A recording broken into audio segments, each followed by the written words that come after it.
Hey everyone, tonight we're diving into a world of extreme aesthetics, rigid social codes, and beauty rituals that bordered on self-sabotage, the ever so slightly toxic realm of medieval ideals.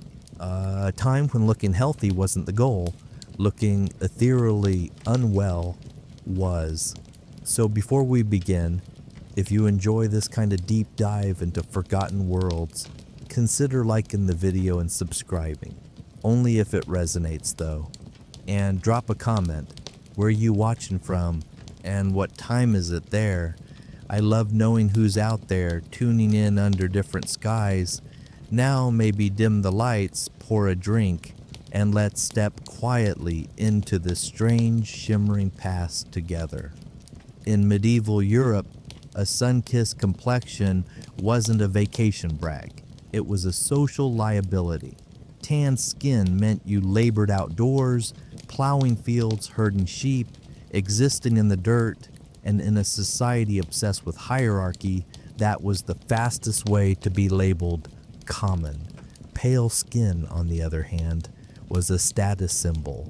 The whiter your face, the more clearly it announced, I am wealthy enough to avoid daylight entirely. And we're not talking about a soft, sunless glow.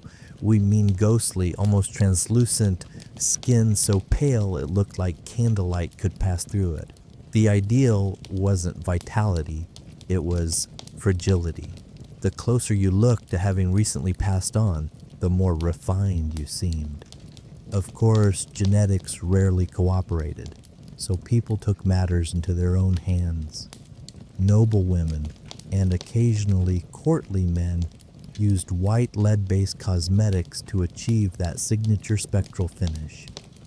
It gave the skin a smooth, matte, almost porcelain-like appearance. The downside, it was slowly poisoning them, but in the pursuit of elegance, a little organ damage was considered a fair trade. Some used cloths soaked in vinegar to bleach their skin. Others applied mixtures of crushed pearls and egg whites, which left the face feeling like a cold omelet, shiny, slightly tacky, and nutritionally questionable. In some cases, blue dye was painted along the arms and chest to mimic visible veins, because nothing says delicate noble woman like pretending your skin is too thin to contain your blood. This wasn't just about vanity, it was a visual language. Poetry of the era praised women as pale as moonlight or white as lilies, metaphors that sound romantic, until you realize they're describing someone who looks like they might faint if startled. This aesthetic wasn't just beauty, it was code. Pale skin signaled wealth, purity, and freedom from manual labor.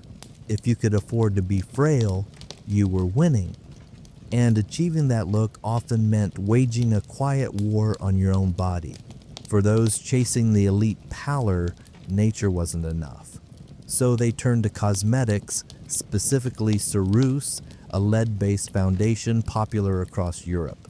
Yes, lead, the same neurotoxin we now test children's toys for, but in the 14th century it was cutting-edge glamour, the result of flawless matte complexion, the medieval equivalent of a high-definition filter. It made you look perfect right up until your skin started peeling off. Ceruse was made by exposing metallic lead to vinegar fumes, producing a white crust that could be ground into powder. Apply it daily, and voila, you looked like a saint carved from alabaster with a hidden death sentence in your makeup bag. And if your face began to crack, redden, or flake like old wallpaper, well, that was just proof the product was working. This wasn't a minimalist routine either. Many layered on mercury-based blush for a rosy flush, or chalk for extra opacity. Egg whites were brushed on for a high gloss finish. If it came from a farm, a lab, or a chemist's shelf, someone had smeared it on their face in the name of fashion. The consequences? Chronic fatigue, hair loss, skin ulcers, and premature death. side effects rarely mentioned on modern beauty labels. But the trend persisted, because when the alternative was being mistaken for a peasant, nobility chose the slow, elegant route to the afterlife. And men weren't entirely exempt. In later medieval and early Renaissance courts, male courtiers also used skin-lightening agents and tonics, especially where image was as important as lineage, or at least more important than smelling like a stable.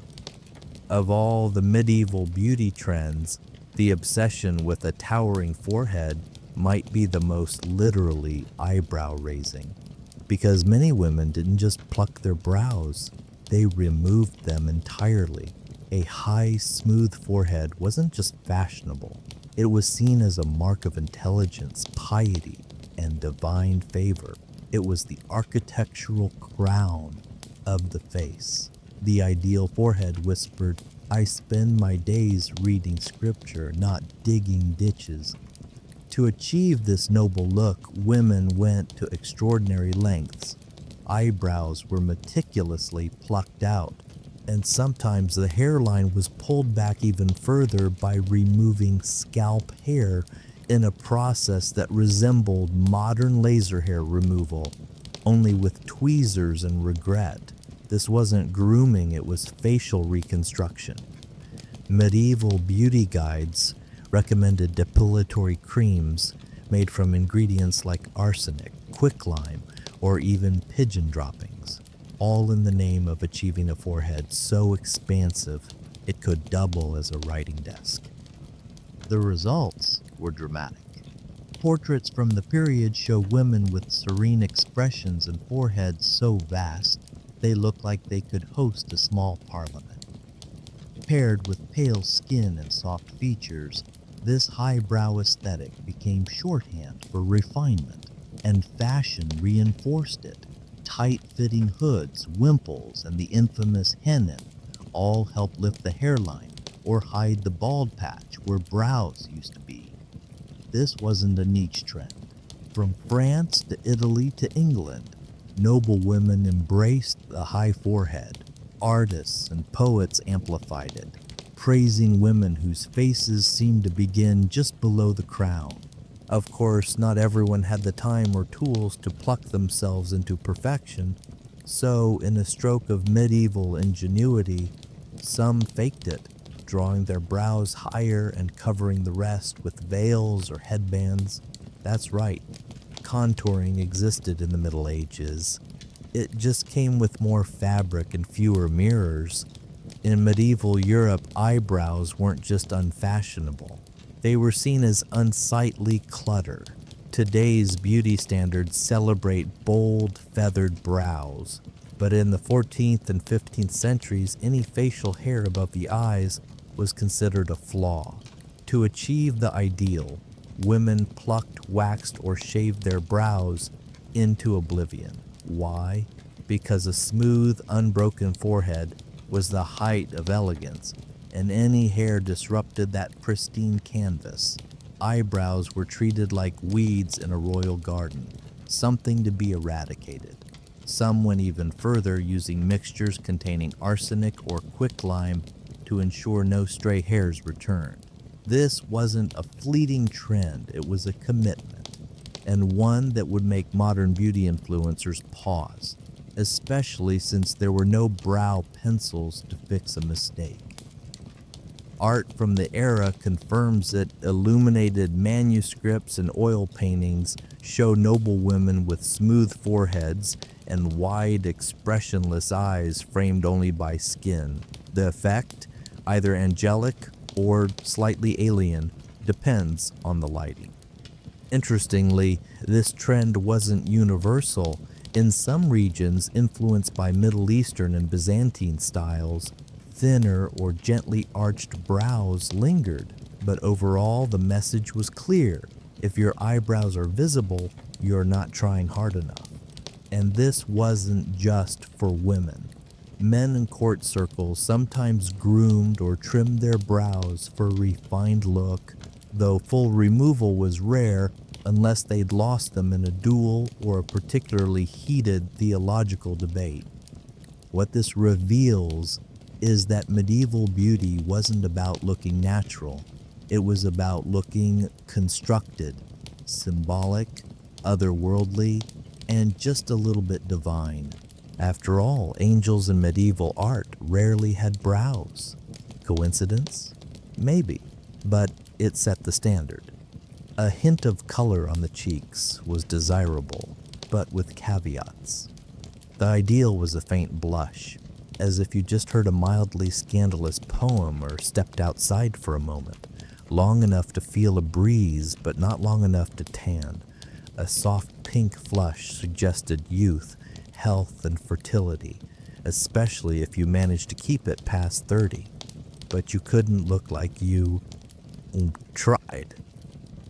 Applying rouge was considered vain, and vanity was dangerously close to sin. The church frowned upon women enhancing their appearance unless they were noble women doing it humbly, which remains a theological gray area. Still, women found ways. Natural dyes from beetroot, mulberries, or crushed strawberries were dabbed on cheeks. Some used cumes, a red pigment made from boiled insects, because beauty has always demanded sacrifice. Others rubbed their cheeks to create a natural flush. Wealthier women used mixtures of red ochre or wine sediment applied carefully to avoid detection by priests or nosy neighbors. For the elite, rouge could be made from cinnabar or red lead, both highly toxic. But the logic was simple. I may not live long, but I'll die looking socially acceptable. Application was done with fingers, cloth, or whatever was handy, sometimes the same tool used to stir dinner. Mirrors were rare, so many relied on instinct or a trusted servant. And if your blush was too obvious, you risked being compared to a courtesan, or worse, a Frenchwoman. The horror, the goal was subtlety. And if someone complimented your glow, you were expected to deny it and mutter something about the weather. Even nuns reportedly used a touch of beetroot on feast days, because nothing says I devote my life to God like a discreet dab of plant-based blush behind the cloister. In medieval Europe, if your hair didn't look like it had been blessed by sunlight, you were already behind. Blonde hair was the gold standard, associated with purity, youth, and divine favor. The Virgin Mary was often painted as a blonde, despite likely being dark-haired in reality, but realism was less important than radiance. If you were born blonde, you were considered fortunate, possibly even divinely favored, but natural blondness faded, so women took action.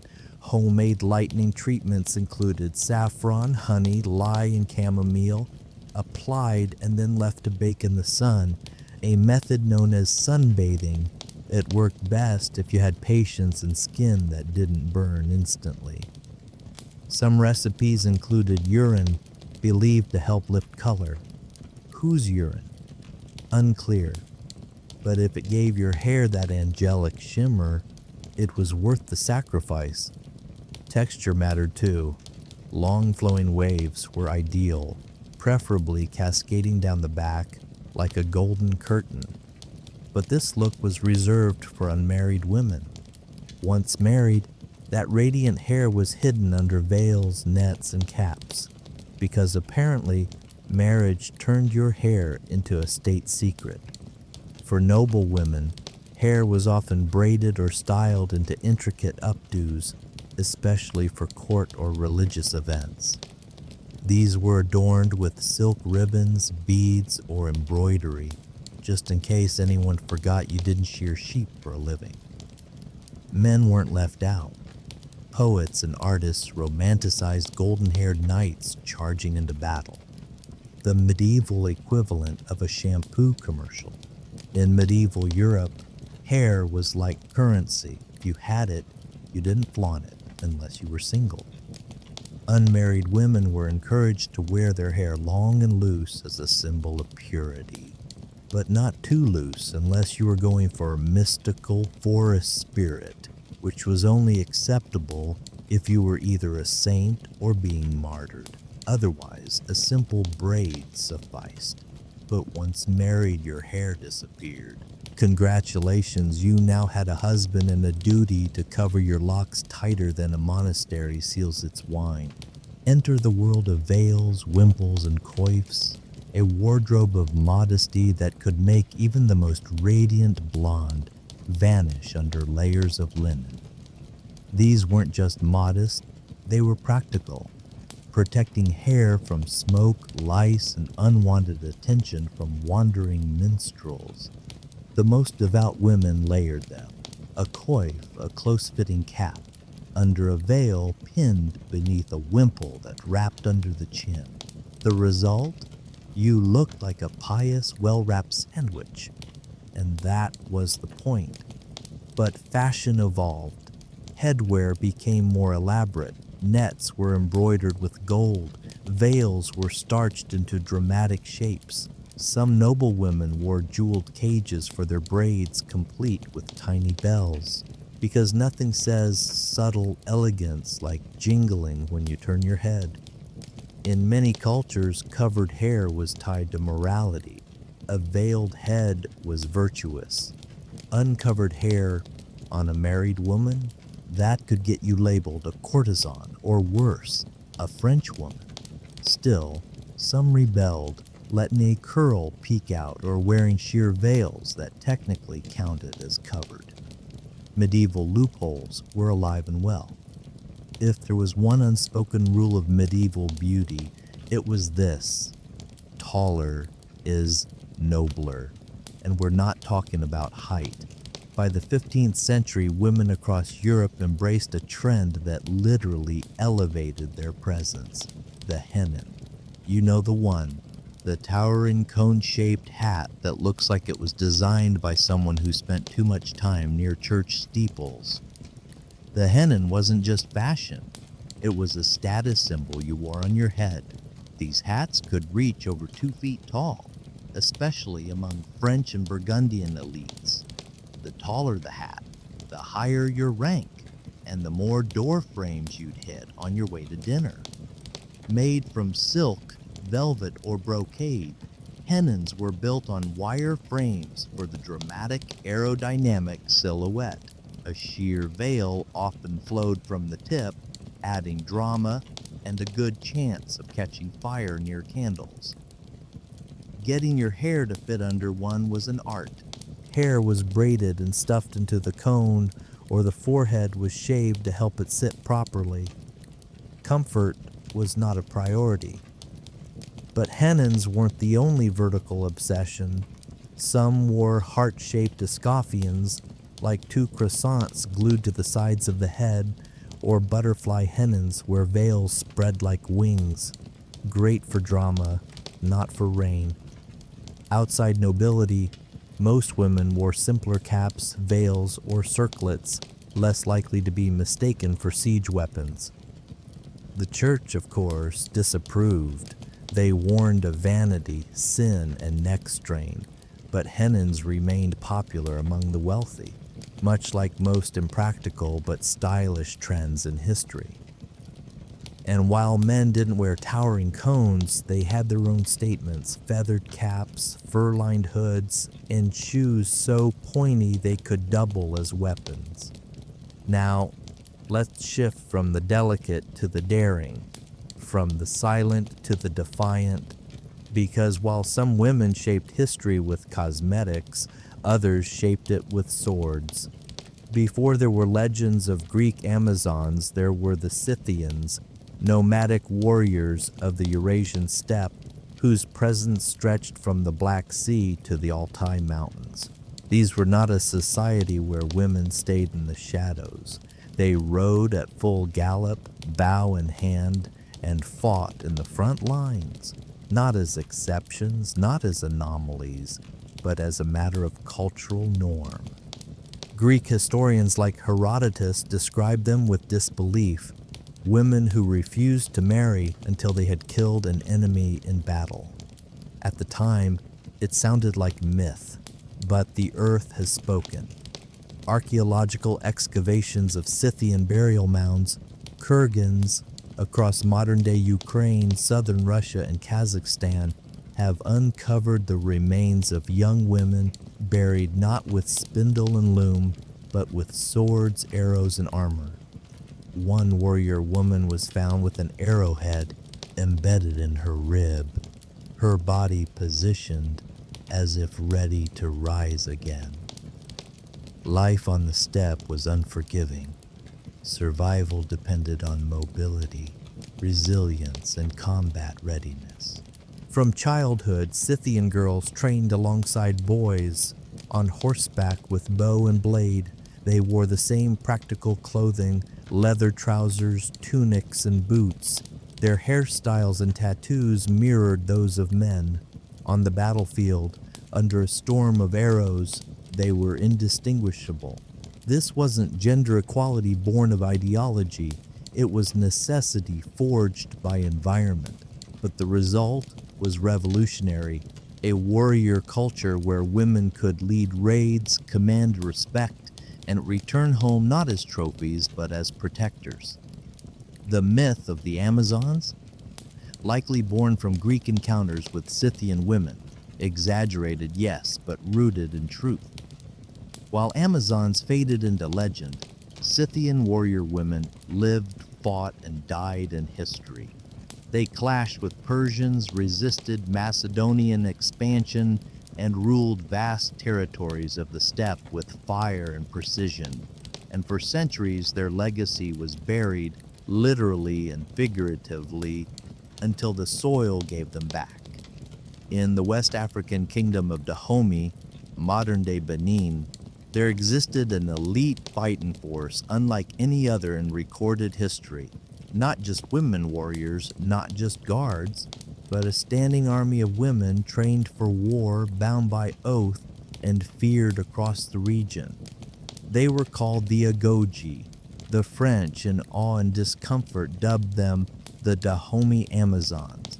But these women were not myth, they were institution. By the 18th century, the Agogi had become the royal guard of the Dahomey kings. Recruited as young girls, often selected for strength, spirit, or loyalty, they were separated from their families and subjected to brutal training. They ran obstacle courses lined with thorns, sparred with live blades, and swore vows of celibacy and absolute allegiance to the king.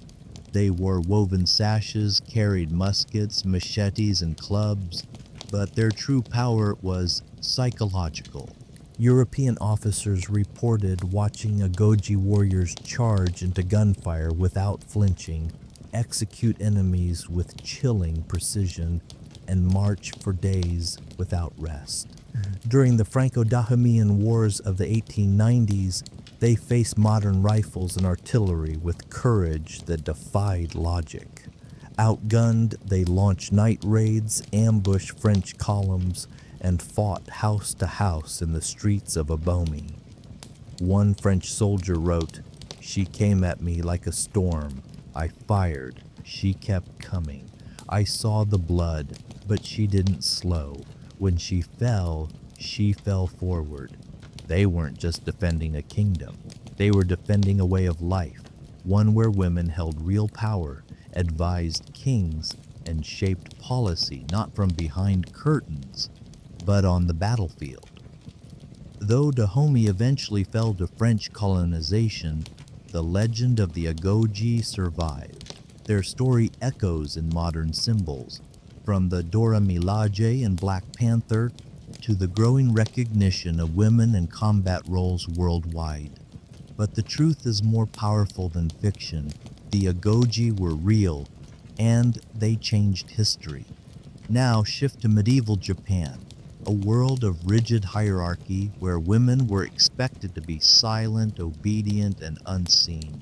And yet, through the fog of war and poetry, one name cuts like a blade: Tomo Gozen.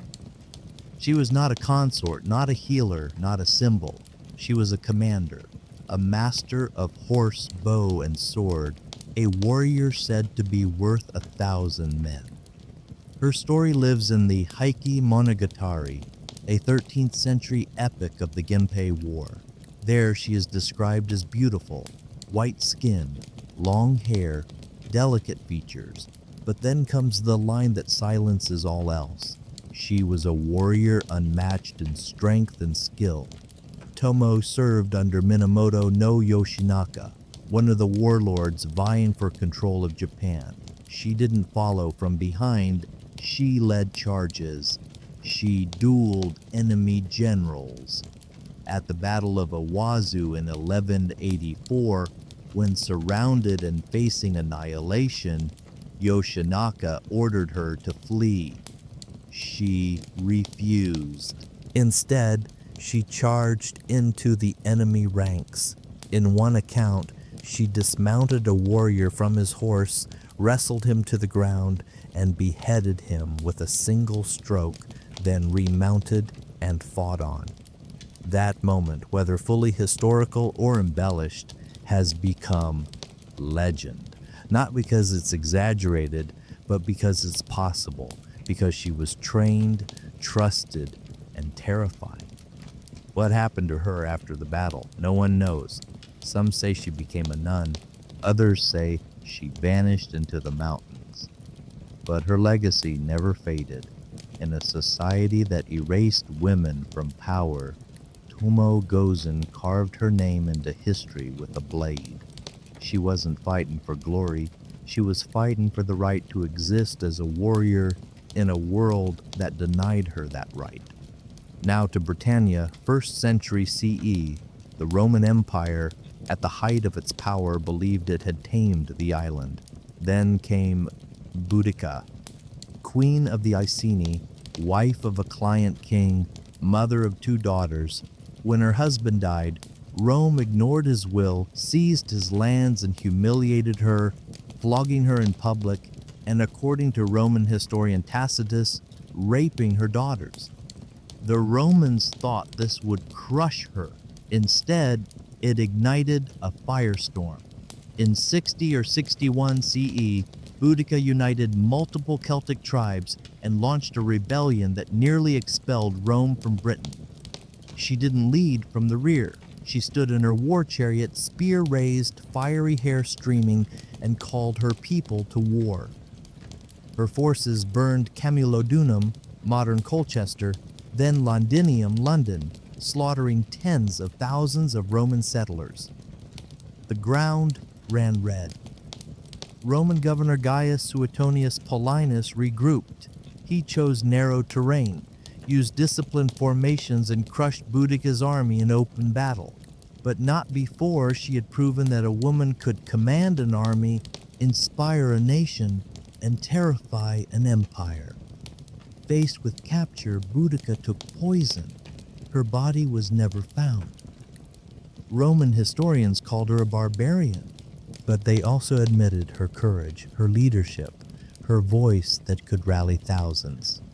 For centuries, she was forgotten, then reclaimed.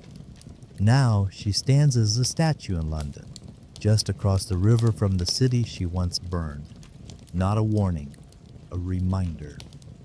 Now to the Mongol steppes, 13th century. A world where strength ruled and power passed through blood and conquest. Into this world was born Kutulun, a princess, a warrior, and a legend. Great-great-granddaughter of Genghis Khan, daughter of Kaidu Khan, a rival to Kublai. But Kutulun didn't ride in the shadow of men. She competed with them and beat them. She was trained in archery, horsemanship, and warfare, but her true mastery was wrestling, a sacred sport among the Mongols. She declared she would only marry a man who could defeat her. Hundreds tried. All failed. It's said she collected 10,000 horses from her defeated suitors, making her one of the wealthiest individuals on the steppe. But this wasn't sport.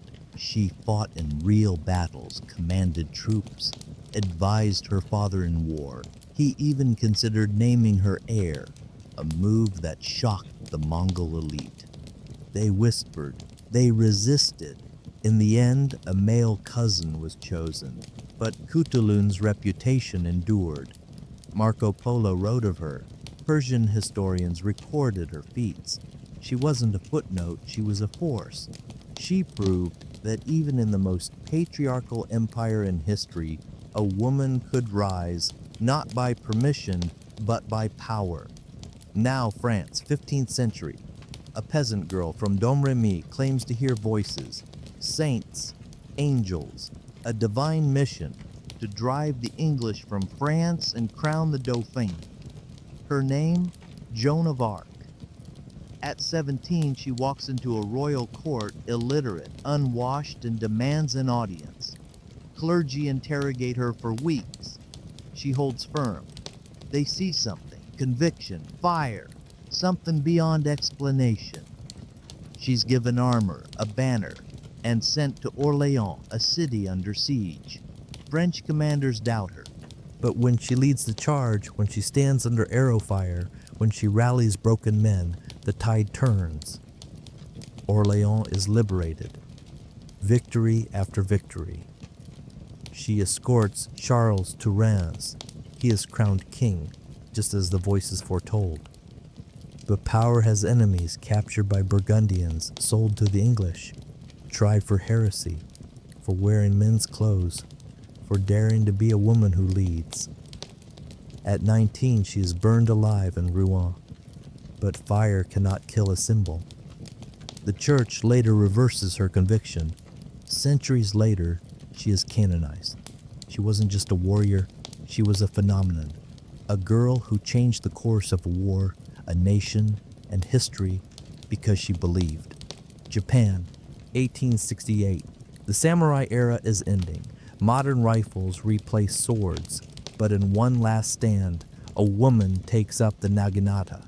Nakano Takeko, trained in martial arts from childhood, a master of the polearm used by female warriors for centuries. When the Boshin War erupts, she doesn't wait for permission. She forms the Joshitai, the women's army, and fights for Aizu, one of the last holdouts of the old order. At the Battle of Aizu, she leads her unit in hand-to-hand combat. Witnesses say she cut down multiple enemy soldiers before being shot in the chest. Knowing capture is imminent, she asked her sister to behead her, so her honor remains intact. She is buried at a temple in Fukushima. Today, a statue stands in her honor, not as a relic, as a reminder. She fought not to turn back time, but to die on her own terms. Now, the Eastern Front, 1941, Nazi Germany invades the Soviet Union. A 24-year-old history student from Ukraine picks up a rifle. Lyudmila Pavlichenko. She doesn't want to be a nurse, she wants to fight. She becomes a sniper, deployed to Odessa, then Sevastopol. She waits for hours in the snow, motionless, until the perfect shot. Confirmed kills 309, including 36 enemy snipers.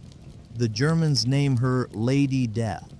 She is pulled from the front and sent to the U.S. on a diplomatic tour. Meets Roosevelt, becomes friends with Eleanor Roosevelt. When a reporter asks what kind of makeup she uses, she replies, "I use no makeup. I kill fascists." After the war, she earns her degree, trains new snipers, becomes a historian. She doesn't seek glory, she seeks justice, and she delivers it one bullet at a time. For every Boudica, every Tomo, Gozin, every Pavlichenko, there are hundreds more whose names were erased. The Trung sisters of Vietnam, who rode elephants into battle against Chinese occupation. Ya Asantewa of the Ashanti, who led a rebellion against the British. Lozin, the Apache warrior and prophet, who fought beside her brother Victorio. They were queens, peasants, priests, warriors. They weren't exceptions, they were part of a pattern across continents, across centuries, of women who fought not for conquest, but for survival, for dignity, for home. Their stories were buried, but not gone. Today, they are being reclaimed in classrooms, in films, in statues, because history is not just what was written, it's what was silenced. These women didn't ask to be remembered, they asked to be respected. And slowly, the world is beginning to listen. But courage isn't only proven on the battlefield, sometimes it's sung, sometimes it's played. Across ancient civilizations, music wasn't entertainment, it was power, ritual, memory. Let's listen to the echoes of those who came before. In ancient Mesopotamia, modern-day Iraq, music wasn't just entertainment, it was ritual, power, and a bridge between worlds. And at the heart of the sacred soundscape stood the lyre, one of humanity's earliest stringed instruments, dating back over 4,500 years to the Sumerian city of Ur. This was no simple folk harp. The Mesopotamian lyre was a masterpiece of craftsmanship and symbolism. Found in royal tombs, these instruments were adorned with gold, lapis lazuli, and intricate carvings, some shaped like bulls, their heads plated in silver, their eyes inlaid with shell and stone. The bull wasn't merely decorative. In Sumerian belief, it represented strength, fertility, and divine protection. One of the most famous discoveries, the bull-headed lyre, was unearthed in the 1920s by archaeologist Sir Leonard Woolley. Buried with its player, the lyre had been preserved in the dry earth, its wooden frame long decayed, but its ornate bull head intact. When reconstructed, it revealed not just artistry, but acoustics, a resonant chamber designed to project sound in temple rituals and royal ceremonies. The lyre was played with fingers or a plectrum, producing a deep, haunting tone. Though no recordings exist, scholars have studied cuneiform tablets inscribed with what may be the world's oldest musical notation. These fragments suggest the Sumerians used a 7-note scale, similar to modern Western scales, indicating a sophisticated understanding of harmony and melody. Music in Mesopotamia was inseparable from the sacred. Lyres accompanied hymns to gods like Inanna and Enlil. They played during funerals, believed to guide the soul into the afterlife. Some texts even describe music as a gift from the gods, a divine language older than speech. Musicians held high status. Many were priestesses or temple scholars, trained from youth in schools that also taught writing and astronomy. Their role wasn't performance, it was mediation, channeling the divine through sound.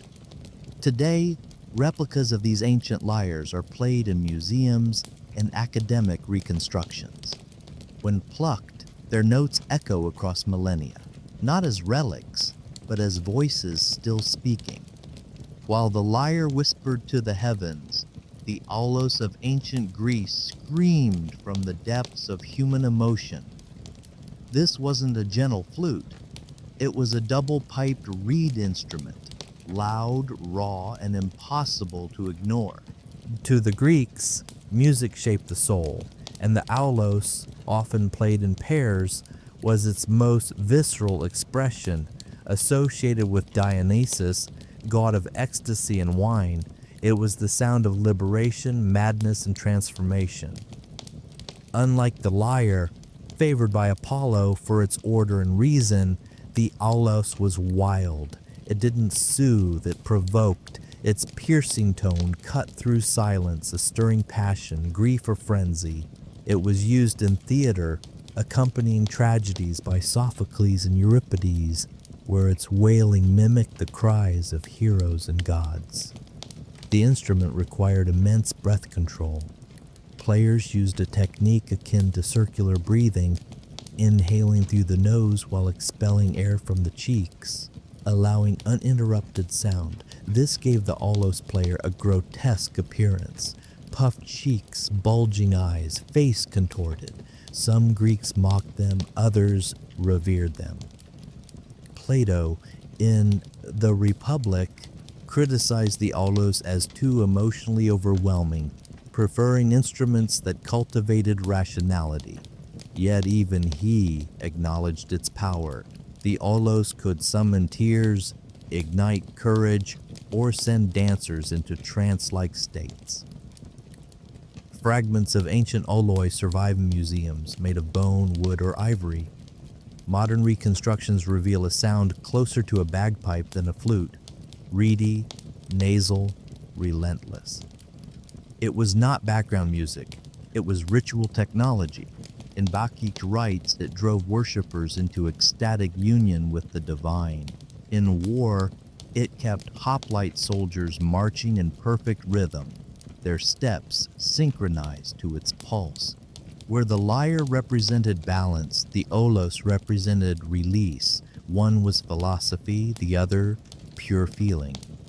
In ancient China, music was not art for art's sake, it was moral philosophy made audible. And two instruments stood at the center of this tradition, the guqin and the guzheng, both zithers, both revered, but serving different spiritual roles. The guqin is the elder of the two, with over 3,000 years of history. 7 strings, no frets, a lacquered wooden body. Its sound is soft, intimate, meant not for crowds, but for quiet rooms and contemplation. Confucius himself was said to play the guqin daily, believing it cultivated virtue, patience, and inner peace. To master it was not to become a performer, but a sage. Learning the guqin was part of becoming civilized. Its melodies were subtle, sliding tones, harmonics, pauses as meaningful as sound. Each piece carried a title: flowing water, wild geese descending on the sandbank, inviting meditation, not applause. Contrast this with the guzheng, larger, louder, more expressive. With 16 to 21 strings and movable bridges, it could produce cascading glissandos, dramatic rhythms, and rich harmonies. The guzheng was built for performance, played in palaces, at banquets, and operas. Its music could mimic galloping horses, crashing waves, or weeping lovers. Where the guqin whispered, the guzheng sang. Both instruments were tied to Confucian ideals. Music was not mere entertainment. It reflected cosmic order. A well-tuned guqin symbolized a well-governed state. And while the guqin was traditionally played by male scholars, the guzheng became associated with female performers, especially in later dynasties, though both were taught in formal music schools. Today, both instruments are still played, revived in classical concerts and modern compositions. Their legacy endures.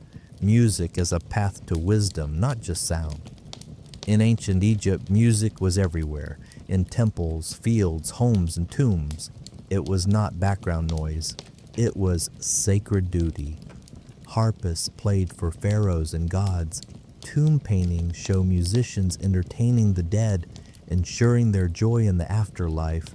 Instruments were buried with the elite so they could play again in the field. The Egyptian harp evolved from small bow-shaped models to towering angular harps, some as tall as a person. Plucked with fingers, they produced gentle, resonant tones, often accompanying hymns to deities like Hathor, goddess of music and joy. Then there was the sistrum, a sacred rattle, shaken in temple rituals. Made of bronze or silver with jingling crossbars, it was believed to please the gods and ward off evil. Priestesses of Hathor wielded it like a staff of power. Flutes, made of reed or bone, added breathy melodies. The double clarinet, with 2 pipes played simultaneously, created a buzzing harmony, foreshadowing the Greek aulos. Percussion came from frame drums, clappers, and menat necklaces, weighted collars, shaken for rhythm. Dance and music were inseparable. Professional musicians were often women, depicted in art as singers, harpists, and chantresses. They weren't mere entertainers, they were intermediaries calling down the divine through song. Though no sheet music survives, tomb inscriptions and depictions confirm music's centrality. It honored gods, marked life stages, and guided souls to eternity. For the Egyptians, music was not a pastime.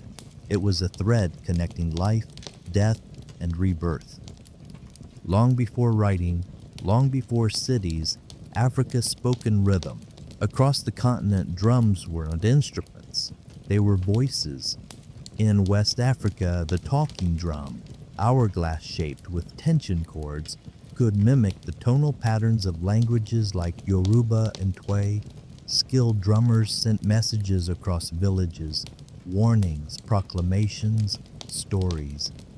It was the world's first wireless communication system, centuries before telegraphs or radio. But drums were not just practical, they were spiritual. In kingdoms like Kush and Nubia, drumming summoned ancestors. In Benin and If, it honored kings and gods. The djembe, carved from a single log and stretched with goat skin, produced deep bass and sharp slaps, used in ceremonies, initiations, and healing rituals. Other drums, dunan, bada, kettle drums, formed orchestras of rhythm. Combined with rattles, bells, and thumb pianos, they created complex polyrhythms, layers of interlocking patterns that defied Western notation. Music was not passive, it demanded movement. Dance was not performance, it was participation.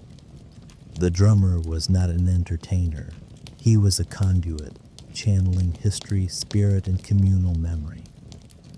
These rhythms traveled through trade, through slavery, through migration, shaping the music of the Caribbean, Brazil, and the American South.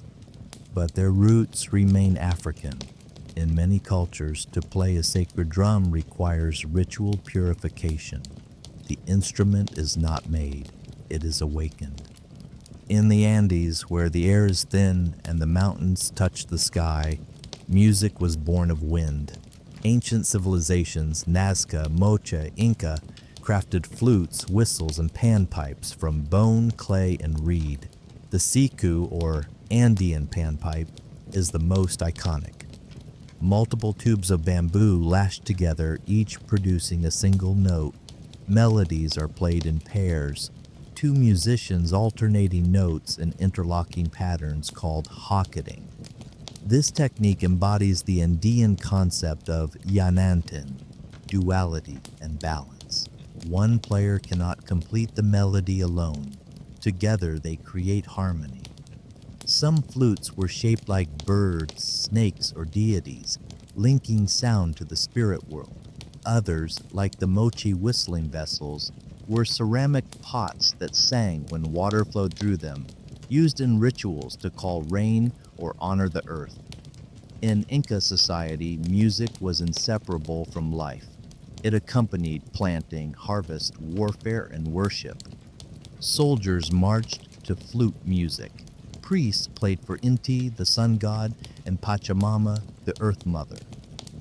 Even today, in remote villages of Peru and Bolivia, the siku echoes across valleys, played not for tourists, but as a living tradition. Spanish colonizers tried to erase these sounds, but the mountains remembered. In ancient India, music was not just sound, it was cosmology. The universe, according to Vedic belief, was born from Nada Brahma, the world as sound. The primordial vibration was the first note. From it emerged the Samaveda, a collection of hymns meant to be sung, not spoken. Each syllable, each pitch was sacred, believed to align the soul with cosmic order. Brahmin priests were trained in precise intonation. A single mispronounced note could disrupt a ritual. Music was not art, it was precision engineering of the spiritual realm. The veena, a plucked string instrument with a gourd resonator, was associated with Saraswati, goddess of wisdom and the arts. Its strings were said to vibrate in harmony with the universe. The bansuri, a bamboo flute, was linked to Krishna, who played it to enchant the world. Its melodies were not mere tunes. They were spells, capable of dissolving illusion and awakening divine love. Rhythm, too, was sacred. The mridangam and tabla followed tala, complex cyclical patterns mirroring breath, heartbeat, and celestial motion. Each raga, a melodic framework, was tied to a time of day, a season, or an emotion. Some were meant to bring rain, others to calm the mind. Indian classical music wasn't meant to entertain, it was meant to transform. To play was to meditate.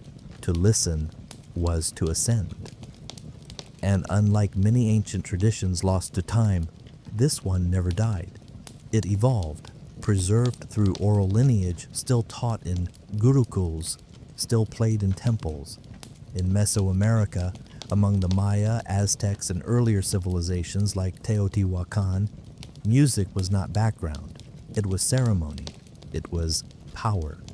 The huehuetl, a tall single-headed drum carved from a hollowed log, was the heartbeat of ritual.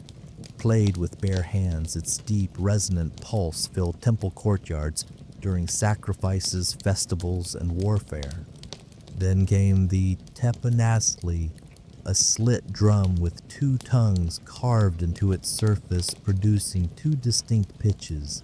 Struck with rubber-tipped mallets, it could speak in rhythmic phrases, said to echo the language of the gods. Wind instruments were equally potent. Flutes made of bone or clay mimicked animal calls, jaguars, birds, serpents, invoking their spirits. Most infamous is the Aztec death whistle, a skull-shaped wind instrument that, when blown, produces a shriek like a soul in torment.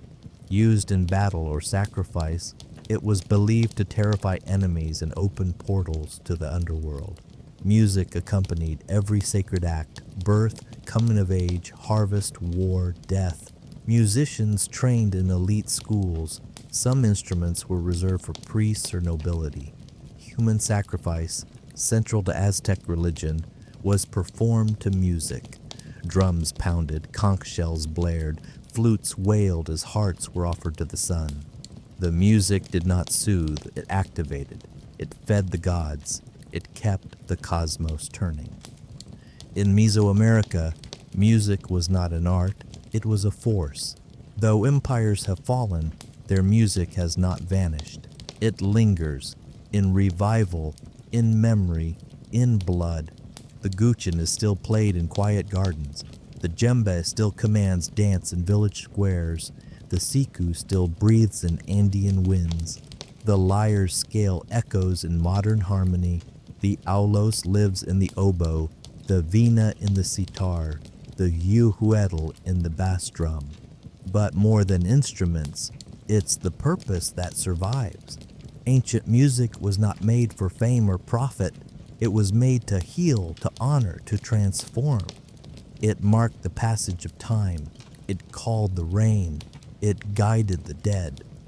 In a world drowning in noise, ancient music reminds us sound can be sacred, rhythm can be memory, melody can be prayer. We no longer need a temple to feel it, we only need to listen. And when we do, we hear not just the past, we hear the pulse of what it means to be human.